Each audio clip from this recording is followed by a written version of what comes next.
It's the summation of the March 18th meeting of the Mendham Borough Town Council. Yeah, the meeting was held on a Tuesday, and it started at 7 o'clock instead of 8 o'clock, a special meeting. The budget was introduced sort of, it's not the formal introduction, but the introduction of the draft budget. All right, so anyway, of course, the meeting started with a moment of silent prayer. It should just be a moment of silence. And of course, the Pledge of Allegiance under God, blah, blah, blah. Anyway, okay. So the first thing discussed was KC's cafeteria, or whatever it is, the little cafe. Don't know much about it really, but, you know, they got into a dispute with the town over water usage because they started serving dinners. They were supposed to just be a cafe and serve tea and crumpets or something. And, well, anyway, and so things have gotten heated over the last year between these parties, and lawsuits have been filed and all this stuff. And so anyway, apparently they had some tenuous agreement between the lawyers, and so Casey's violated it. They were not supposed to use more than 14 chairs, you know, have 14 people seated, and apparently somebody went in there and there was 21 people seated or something, and so they violated the contract or whatever, and so the town could let that slide, or they could be assholes and say, we're going to put them out of business. And so apparently they're going to go to Superior Court to, I don't know, collect fines, put them out of business, whatever they're going to do, but they're going to go to Superior Court to do it. You know, it doesn't, I can't say what the legitimacy is legally. I don't know who's right legally and all that stuff, but it did seem a weird point that apparently KC's water usage is now under what they're required to use, which is some 560 something gallons a day or something. And so it seems to me, as long as their water usage is now in compliance, the town really can't bitch about how many seats they have and this other crap. I mean, that's just bullshit. The reason why we're limited to seats is to prevent excessive water usage. And so if they have reduced their water usage, then the town really doesn't have a fucking gripe. If they're just nitpicking, being assholes, whatever you want to say, it's just bullshit then, okay? If they meet the water standard, then fine. I mean, why don't they just penalize them for how much water they use over the goddamn standard and leave it at that? You know, charge them 5 times per gallon or whatever the thing would be. But no, they gotta, you know, they just have to get into everybody's business. That's all this is about. A town that really they just want to get into everybody's business. Jackasses. All right, anyway. So there was the budget was the next thing discussed, and apparently it was going to go up 9.6%. And they always cite what the state isn't paying for anymore as an excuse. So they say that because the state isn't paying these pension funds anymore, and they're not getting state aid anymore, that there was an automatic 5% increase just because of the bills we had to pick up that the state's no longer paying. And the state really shouldn't be paying any of the damn bills anyway. But anyway, whatever, regardless, irrelevant point. These pensions are out of control, all right? We're paying these people way too much. Like I said, they hired a new town administrator.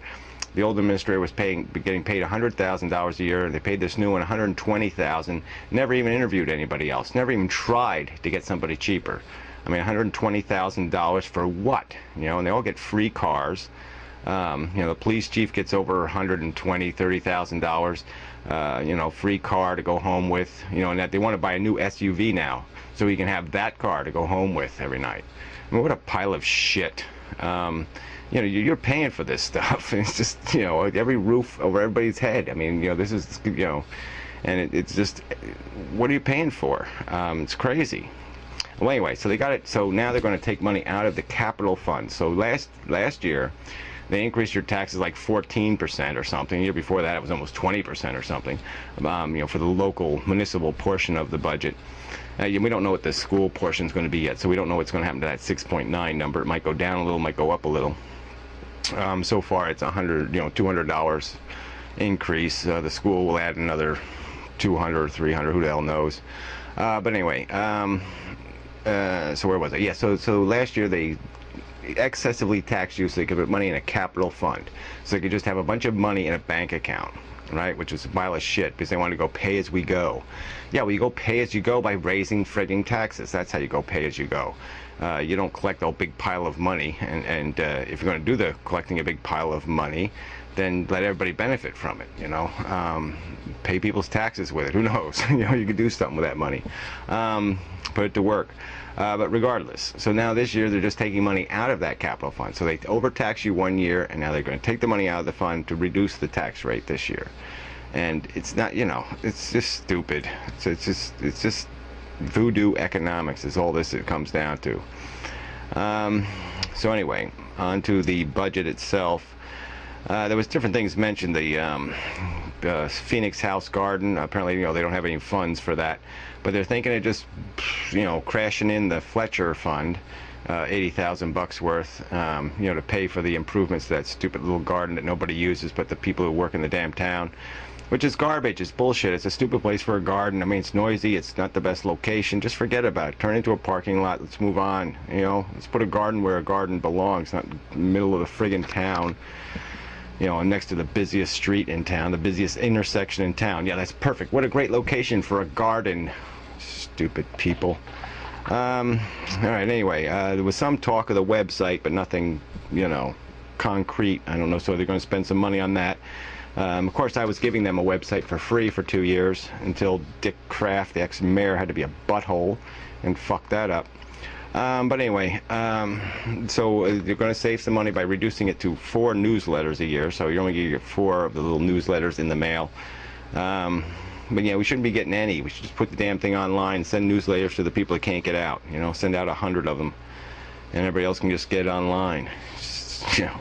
One of the richest towns in the country, I mean communities, counties, whatever. I think we can really all afford internet access, be able to get our information on a computer. Really, I think we're there. All right, the one good thing that we're talking about doing some shared stuff with the township.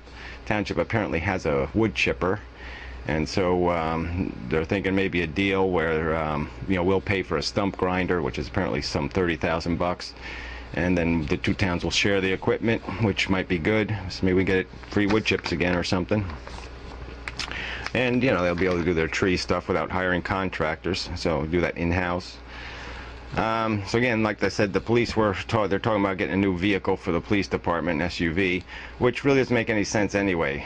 We know we're hitting peak oil. We know we're hitting an economic crisis. The last thing we want is the police chief driving home in something that gets to, you know, 20 miles or 15 miles a gallon when he be getting something 40 miles a gallon. Give him a damn bicycle. Give him a moped. But anyway, so the town does have 6.5 vehicles, as they put it, because apparently one of them's 12 years old, so they don't count. That's a .5 vehicle. You know, and there's 12 officers, just for the sake of your knowledge. So anyway, it's, you know, sounds like they're going to do this thing. So I don't think we need 2 SUVs, though. Seems unfrugal, you know, and unwise, considering the economic crisis to come. There's some talk of saving some money. I guess they're going to, you know, cut the summer employees a little bit for the, you know, the fix-up stuff guys, works department, and so maybe they're not going to cut the grass as much, which sort of pisses me off. But whatever. What they're not going to waste that $250,000 to put a second floor on the DPW, so that's good. But the bad thing is, it's all this racket. You know, they've bonded for the money, and so now they're just going to contrive other uses for the money. And there's all this stuff in the budget. You know, they talk about, yeah, we're reducing this line item by 4%. Well, you know, that's why, because they've overestimated it by, you know, 400% in the budgets. And there's a whole bunch of items like that where, you know, the amount estimate of how much they're going to spend is way over, because they know in the end of the year they'll just play a game with the money. They just move the money around from one account to another, and they do this all the friggin' time. I mean, these budget numbers really don't mean anything. So they did talk about maybe doing something. You know, we spent all that money on one of them stupid jet trucks, you know, those jet vac trucks or whatever for the sewage department. And so they're talking that maybe they'll rent it out to other communities or the county, but then they say they have to have an operator go with them, so I'm sure they'll pay the operator too much, so no one will want to rent the damn thing. But anyway, it seems at least rational conversation anyway. Apparently there's some problem with one of the soccer fields at the high school. Apparently Franklin Road or whatever, kids can get around the fence by just driving around the sidewalk. And so they go out in the field and do donuts and chew it all to pieces, and, you know, it's not good. So why don't you buy a camera? You know, why don't we get some cameras on these these public assets, and then we'll put a camera on them, and we can watch these things, and we can catch these fuckers. I mean, these pricks. I mean, these nasty people. Doing reckless vandalism. You know, they're really cheap nowadays. Cameras, you know, you can have one running all the day, 24 hours a day. Have it right on the YouTube's right here, right on the screen all the time, and people could do the monitoring for you. Wouldn't even have to pay anybody to monitor it, you know. But anyway, so I guess that's about it. There was salaries are going to go up 4% all around, basically. So, you know, some people get a raise, some people won't get a raise. Because of course they have to give some people 10%, you know. But all these employees are paid too much, except for the ones that really do work. You know, I mean, they hire people to do real work at like 30 grand a year, but they hire all these management jackasses at $100,000 a year and give them free cars. And it's just, you know, it's bullshit. You know, we don't need, you know, it's a town of 5,000 people, okay? You don't need a Harvard degree to do this. And none of these people even have Harvard degrees anyway, so I don't know why they're getting paid over $100,000. You really should have a, you know, you really should have some kind of credentials to get $100,000 a year. So, anyway. So enough ranting. I guess that's it. Till next time. Well, till I think April 7th will be the next meeting, and so somewhere around the 10th or 12th or 15th I will be reporting again on happenings in Mendham.